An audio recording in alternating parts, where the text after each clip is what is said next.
Hello, എല്ലാവർക്കും പുതിയൊരു വീഡിയോയിലേക്ക് സ്വാഗതം. നമ്മുടെ തിരുവനന്തപുരം തളിയൽ മഹാദേവ ക്ഷേത്രത്തിലെ ആറാട്ട് ഉത്സവത്തിൻ്റെ ലാസ്റ്റ് ഉത്സവ ദിവസമാണ് കേട്ടോ. ആറാട്ട് ദിവസമാണ് ഇന്ന്. അപ്പോൾ ഇന്ന് ബാക്കിയുള്ള ദിവസമായിട്ട് കമ്പയർ ചെയ്ത് നോക്കുമ്പോൾ നല്ല തിരക്കും കാര്യങ്ങളൊക്കെയാണ്. അന്നദാനത്തിൻ്റെ ക്യൂ ആണ് കേട്ടോ. ആറാട്ട് സദ്യ എന്നാണ്, എന്നാലും നമുക്ക് നോർമലി ഉള്ള അന്നദാനം പോലെയായിരുന്നു കേട്ടോ. സാമ്പാറും പുളിശ്ശേരി, അവിയലും കിച്ചടിയും, പിന്നെ തോരനില്ലായിരുന്നു, അതിന് പകരം കൂട്ടുകറിയായിരുന്നു, അച്ചാറും സേമിയ പായസമായിരുന്നു കേട്ടോ. പിന്നെ അങ്ങനെ അന്നദാനമൊക്കെ കഴിച്ച് വന്നിട്ട് നമ്മുടെ വീടിൻ്റെ അടുത്ത് ഇങ്ങനെ മുരിങ്ങയ്ക്ക ഒരുപാട് നിൽപ്പുണ്ടായിരുന്നു. നല്ല മുരിങ്ങയ്ക്കയാണ്. അപ്പം അതൊക്കെ പറിച്ച് വാങ്ങിയിട്ടുണ്ടായിരുന്നു. അവർ പറിച്ച് വിൽക്കുന്നുണ്ട്. അപ്പം അത് വാങ്ങി.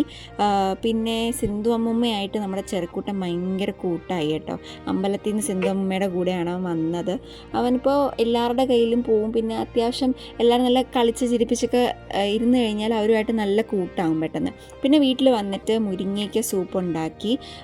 വേറൊരു ദിവസം വേറൊരു രീതിയിലായിരുന്നു ഉണ്ടാക്കിയത്. ഇന്ന് കുറച്ച് സ്പൈസി ആയിട്ട് നമ്മുടെ ഒരു ഇന്ത്യൻ മോഡലിൽ തന്നെ നല്ല ഫ്ലഷുള്ള മുരിങ്ങയ്ക്കാണ് കേട്ടോ. കടയിൽ നിന്ന് വാങ്ങുന്നതിനേക്കാണ് എന്തുകൊണ്ട് നമ്മുടെ ലൈവായിട്ട് നമ്മുടെ മുന്നേ വെച്ച് പറിച്ചു തരുന്നതുകൊണ്ട്. പിന്നെ മാത്രമല്ല വിലയും കടയായിട്ട് കമ്പയർ ചെയ്യുമ്പോഴത്തേക്കും ലാഭമുണ്ട്. നല്ല മുരിങ്ങയ്ക്കാണ്, ലാഭമുണ്ട്. സൂപ്പൊക്കെ കുടിച്ചപ്പോൾ എല്ലാവർക്കും ഇഷ്ടപ്പെട്ടു കേട്ടോ.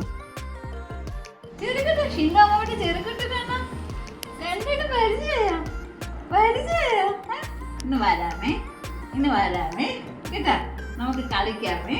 നമുക്ക് എന്തൊരു കളി കളിക്കണം, എന്തൊരു കളി കളിക്കണം, എന്തൊരു കളി കളിക്കണം.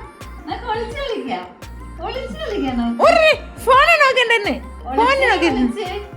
ഒളിച്ചു കളിച്ച് കണ്ടേ കണ്ടേ ഒളിച്ചു കളിച്ച്. ഈ ഐസ്ക്രീം അമ്മ വാങ്ങണം എന്ന് പറഞ്ഞപ്പോൾ ഞാൻ പറഞ്ഞു വേണ്ടാന്ന്. കാരണം അത് നല്ല റിവ്യൂസ് ഒന്നും ഇല്ലല്ലോ, അത് ഭയങ്കര മോശമാണ് ഇത് വാങ്ങിച്ച് കഴിക്കുന്നത്. പിന്നെ കൊടിയിറക്കൽ സമയമാണ്, അപ്പോഴും നല്ല തിരക്കായിരുന്നു അമ്പലത്തിൽ. ഉത്സവം കൂടി ഇറങ്ങിയിട്ടാണ് ഭഗവതിയുടെ അമ്പലത്തിൽ ആറാട്ടിന് പോകുന്നത്. അവിടെ പോയാണ് ആറാടിയിട്ട് തിരിച്ചു വരുന്നത്.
ഇതവിടെ കൊടിമരത്തിൽ കെട്ടിയിരുന്നൊരു എന്തോ ഒരു പുല്ലാണ് കേട്ടോ, പേര് ഞാൻ മറന്നുപോയി. അതെല്ലാവരും വീട്ടിൽ വാങ്ങി വയ്ക്കുന്നത് നല്ലതാണ്. അത്രയും ദിവസം ഭഗവാന്റെ അടുത്ത് ഇരുന്നിട്ട് എല്ലാവരും അത് വാങ്ങാനായിട്ട് ഭയങ്കര തിക്കും തിരക്കും കാര്യങ്ങളൊക്കെയാണ്. അപ്പോൾ ഇതുപോലത്തുള്ള തിക്കും തിരക്കിൻ്റെ ഇടയിലൊക്കെ പോകുന്ന സമയത്ത് സൂക്ഷിക്കണം കേട്ടോ.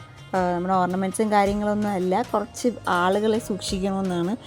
എന്ത് പറയാനാണ്, ഈ തിരക്കിൻ്റെ ഇടയിൽ മനഃപൂർവ്വം കയറി നിൽക്കാനായിട്ട് കുറേ ആളുകൾ ഇങ്ങനെ നടക്കുന്നുണ്ട്, വെറുതെ നടക്കുന്നുണ്ട്. അപ്പം ഏത് അമ്പലത്തിൽ പോയിരുന്നാലും എവിടെയായിരുന്നാലും ഏത് സ്ഥലത്തായിരുന്നാലും നമ്മൾ തിരക്കിൻ്റെ ഇടയിൽ പെടുകയാണെങ്കിൽ ഉറപ്പായിട്ട് ഇതുപോലത്തുള്ള ആളുകളെ, പ്രത്യേകിച്ച് ലേഡീസ്, സൂക്ഷിക്കണം. നമ്മുടെ ആന പോകാനായിട്ട് റെഡി ആയിട്ടിരിക്കുകയാണ്, ആറാട്ടിന് പോകാനായിട്ട് റെഡി ആയിട്ടിരിക്കുകയാണ്. അപ്പോൾ ആറാട്ട് കഴിഞ്ഞ് ആറാട്ട് തിരിച്ച് വരുമ്പോഴത്തേക്ക് നമ്മുടെ റോഡിൽ മുഴുവനായിട്ട്, നമ്മുടെ ചെറുക്കുട്ടിന് വോയിസ് കൊടുക്കാനായിട്ടാ, റോഡിൽ മുഴുവനായിട്ട് പൂവൊക്കെ ഇട്ട് അലങ്കരിച്ച്, അതൊക്കെ ഞാൻ കാണിച്ചു തരാം കേട്ടോ. അതൊരു വല്ലാത്തൊരു അടിപൊളിയായിട്ടൊരു സംഭവമാണ്. വർഷത്തിലൊരിക്കൽ നടക്കുന്ന വളരെ മഹത്തായ ഒരു കാര്യമാണ്.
ഭഗവാൻ ആറാട്ടിന് പോയതിൻ്റെ പുറകെ എല്ലാം കഴിഞ്ഞ ഉടനെ റോഡ് കുറച്ച് ബ്ലോക്ക് ചെയ്ത്, കുറച്ച് ഡിസ്റ്റൻസ് വരെ ബ്ലോക്ക് ചെയ്ത് ഇതുപോലെ പുഷ്പാലങ്കാരമാണ്.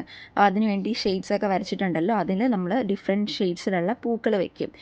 ശിവൻ്റെ ശൂലമുണ്ട്, മുരുകൻ്റെ വേലുണ്ട്, അങ്ങനെ ഒരുപാട് പൂക്കളം പോലെ ഉണ്ട്, ഒരുപാട് അരയന്നത്തിനെ പോലെ ഒരുപാട് രീതിയിൽ നല്ല അടിപൊളിയായിട്ട് പെയിൻറ് ചെയ്ത് തന്നെയാണ്, പെയിൻറ് വെച്ചാണ് വരച്ചിട്ടുള്ളത്. അതിനകത്ത് എല്ലാവരും ആർക്ക് വേണമെങ്കിലും വെക്കാം കേട്ടോ.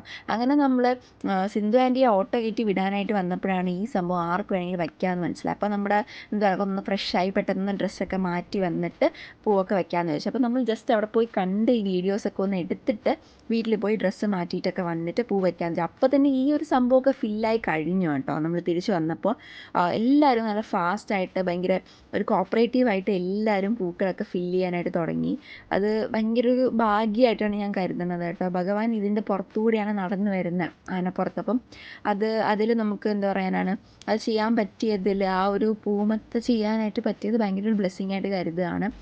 കഴിഞ്ഞ തവണ ഞാൻ പ്രഗ്നൻ്റ് ആയിരുന്നു മീൻസ് ഞാൻ എനിക്ക് ഭയങ്കര ടെൻഷനും കാര്യങ്ങളൊക്കെ ആയിരുന്നു, സ്കാനും കാര്യങ്ങളൊക്കെ ഉണ്ടായിരുന്നുണ്ട്. ആ സമയത്ത് വരാനായിട്ട് പറ്റിയില്ല. പിന്നെ ഫസ്റ്റ് മന്തും കൂടെ ആയത് നമുക്ക് ഇതുപോലെ ഇരുന്ന് ചെയ്യാനൊന്നും പാടില്ലല്ലോ.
കുഞ്ഞു മക്കൾക്കൊക്കെ ഈ പൂവ് അലങ്കാരമൊക്കെ ചെയ്യാനായിട്ട് എന്ത് ഇൻട്രസ്റ്റാണെന്നറിയോ. ഒരുപാട് കുഞ്ഞു മക്കളുണ്ടായിരുന്നു. നമ്മൾ പിന്നെ ഈ റോഡിലൊക്കെ വെറുതെ വണ്ടിയിൽ പോകുന്ന ഈ റോഡ് ഇങ്ങനെ ഇത്രയും ആൾക്കൂട്ടത്തോടെ ഈ രീതിയിലൊക്കെ നല്ല വൃത്തിയാക്കി നല്ല അടിപൊളിയായിട്ട് ചെയ്തൊക്കെ കാണുമ്പോൾ ഭയങ്കര സന്തോഷം. പിന്നെ ഞാൻ കുറച്ച് നേരം വെച്ചതിന് ശേഷം പൂവാണല്ലോ നമുക്ക് ഈ കെമിക്കലൊക്കെ സ്പ്രേ ചെയ്ത് തരുന്നല്ലോ. അപ്പോൾ ഞാനൊരു ബോട്ടിൽ വാങ്ങി കൈയൊക്കെ കഴുകിയതിന് ശേഷമാണ് ഞാൻ ചെറുക്കുട്ടിനെ കയ്യിലെടുത്തത്, വാട്ടർ ബോട്ടിൽ വാങ്ങിയിട്ട്.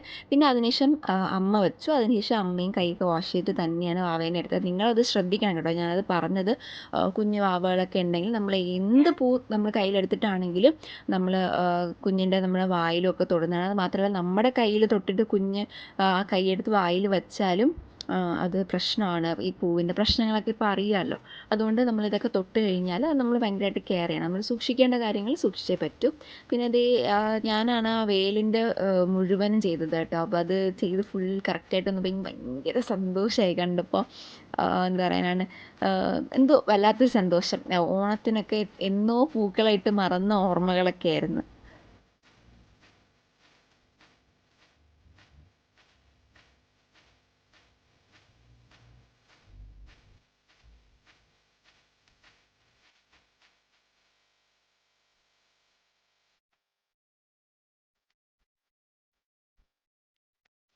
ഇതൊക്കെ നമ്മളെ കംപ്ലീറ്റഡ് ഔട്ടാണ് കേട്ടോ. ആ ഷൂലൊക്കെ എന്ത് ഭംഗിയായിട്ടാണ് വന്നിട്ടുള്ളതെന്നറിയാം. വിളക്ക് പോലും കറക്റ്റായിട്ട് എന്തായി നിന്ന് പറഞ്ഞു കൊടുക്കുകയാണ് എങ്ങനെ കറക്റ്റ് ആ ലൈനിൽ വരണമെന്ന്. ഭയങ്കര കോപ്പറേറ്റീവ് ആയിട്ടുള്ള ആളുകളാണ് കേട്ടോ. റെസിഡൻസിൽ താമസിക്കുന്നവരായിരുന്നാലും അമ്പലത്തിലെ ഭാരവാഹികളായിരുന്നാലും എല്ലാവരും ഭയങ്കര കോപ്പറേറ്റീവായിട്ട് ആ വിളക്കൊക്കെ കറക്റ്റ് സ്ട്രെയിറ്റ് ലൈനിൽ വരണം. ഇതൊക്കെ കത്തിച്ച് നിൽക്കും കേട്ടോ. നമുക്ക് പിന്നെ ഭഗവാന്റെ എഴുന്നള്ളത്തായതുകൊണ്ടും ചെറിയ ബേബിക്ക് ചോറൂണ് കഴിഞ്ഞിട്ടില്ലാത്തത് കൊണ്ടാണ് ഞാൻ അതിൻ്റെ മുന്നിലോട്ട് പോകാത്തതും. പിന്നെ ഇവൻ്റെ ഉറക്കം എപ്പം ഭഗവാൻ വരുമെന്ന് അറിയത്തില്ല. അതുകൊണ്ടാണ് ഞാൻ തട്ടമൊന്നും വെക്കാത്തത്. അടുത്ത തവണ തട്ടമൊക്കെ വെച്ച് നല്ല രീതിയിൽ നിൽക്കണം എന്ന് ആഗ്രഹമുണ്ട്. ഇതൊക്കെ എന്താ പറയുന്നത്, ആ ഒരു ഫുൾ ഔട്ടിൻ്റെ ഇപ്പോൾ കാണിച്ച ഫുൾ ഔട്ടിൻ്റെ പ്രിപ്പറേഷൻസ് ആണ് കേട്ടോ. അത് ഞാൻ പിന്നീട് വന്ന് എടുത്തതാണ്. ആദ്യം ഞാൻ വന്ന് എടുത്ത കാര്യങ്ങൾ അതൊക്കെ.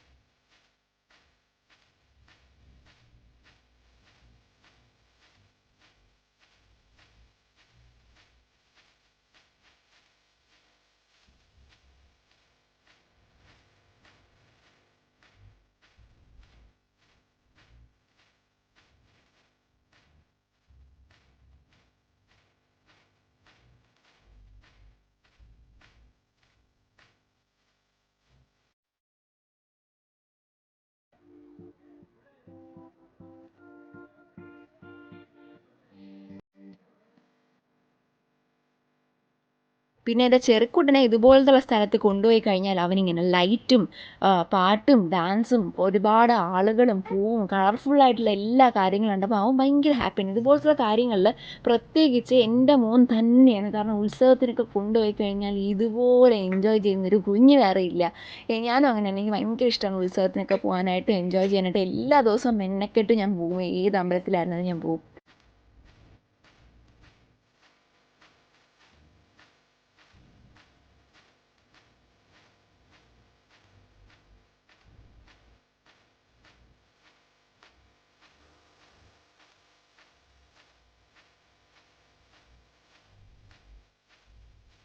കുറച്ച് അങ്ങോട്ട് നടന്നു പോയി നോക്കിയപ്പോഴത്തേക്കും പയ്യന്മാർ ഡാഡി മമ്മി വീട്ടിലുള്ള പാട്ടൊക്കെ ഇട്ട് ഭയങ്കര ഡാൻസായിരുന്നു കേട്ടോ. ഞങ്ങളവിടെ പൂക്കളിട്ട് അലങ്കരിക്കുന്ന സമയത്ത് അവിടെ നല്ല ഡാൻസൊക്കെ നടക്കുന്നുണ്ടായിരുന്നു. പിന്നെ ഏകദേശം അലങ്കാരമൊക്കെ കഴിഞ്ഞതിന് ശേഷമാണ് ഞാൻ അങ്ങോട്ട് പോയിട്ട് ഡാൻസൊക്കെ നോക്കിയത് കേട്ടോ. എല്ലാവരും ഭയങ്കര ഡാൻസും കാര്യങ്ങളും എല്ലാം നല്ല എൻജോയ് ചെയ്യുന്നുണ്ട്. ഇതുപോലെ വർഷത്തിൽ ഒരിക്കൽ ഉത്സവമൊക്കെ നടക്കുന്നത്.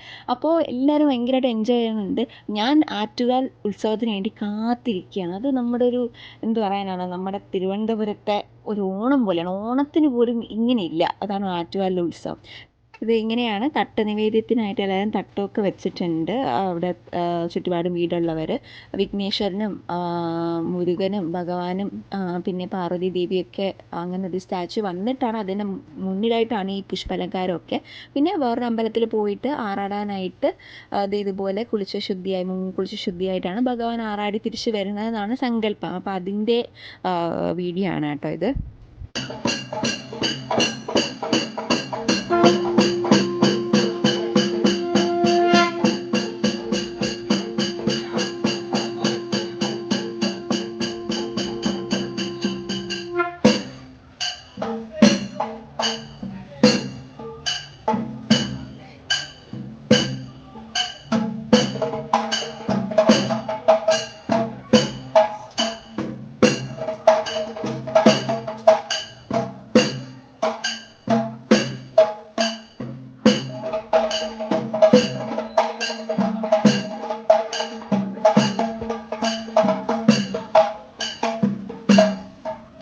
അതൊക്കെ കഴിഞ്ഞ് രാത്രി ഒരു 12:30-1 മണിയായപ്പോഴത്തേക്കും ഭഗവാൻ തിരിച്ച് വരികയാണ്. അപ്പോൾ നമ്മൾ അലങ്കരിച്ച ആ ഒരു പൂമെത്തയിലൂടെ നടന്ന് വരുന്നതാണ്. അതൊന്നും വീഡിയോ എടുക്കാനായിട്ട് പറ്റിയില്ല.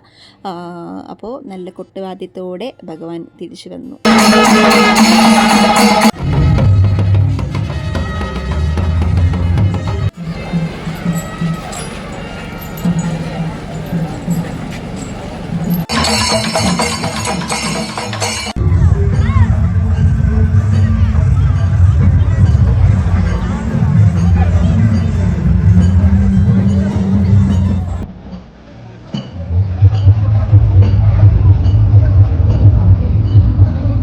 കഴിഞ്ഞ തവണ ഇവിടുത്തെ ഉത്സവത്തിൻ്റെ ഈവനിങ് ടൈം ഇത്രയും ഗംഭീരമാണെന്ന് അറിഞ്ഞിരുന്നില്ല. അടുത്ത വർഷം ഇതിനേക്കാൾ നന്നായിട്ടൊന്ന് പങ്കെടുക്കണമെന്ന് ആഗ്രഹമുണ്ട്. ദൈവം സഹായിച്ചാൽ സാധിക്കട്ടെ എന്ന് വിശ്വസിക്കുന്നു. അപ്പോൾ ഇത്രയുള്ള നമ്മുടെ വീഡിയോ. എല്ലാവർക്കും ഈ ഒരു വീഡിയോ ഇഷ്ടപ്പെട്ടു എന്ന് വിചാരിക്കുന്നു. ഇഷ്ടപ്പെട്ടെങ്കിൽ വീഡിയോ ലൈക്ക് ചെയ്യുക, അഭിപ്രായങ്ങൾ കമൻറ്റ് ചെയ്യുക, മാക്സിമം എല്ലാവർക്കും വീഡിയോ ഒന്ന് ഷെയർ ചെയ്ത് കൊടുക്കുക. ചാനൽ സബ്സ്ക്രൈബ് ചെയ്തേക്കുക, മാക്സിമം സപ്പോർട്ട് ചെയ്തേക്കുക. സോ അടുത്തൊരു വീഡിയോ ആയിട്ട് കാണാം കേട്ടോ.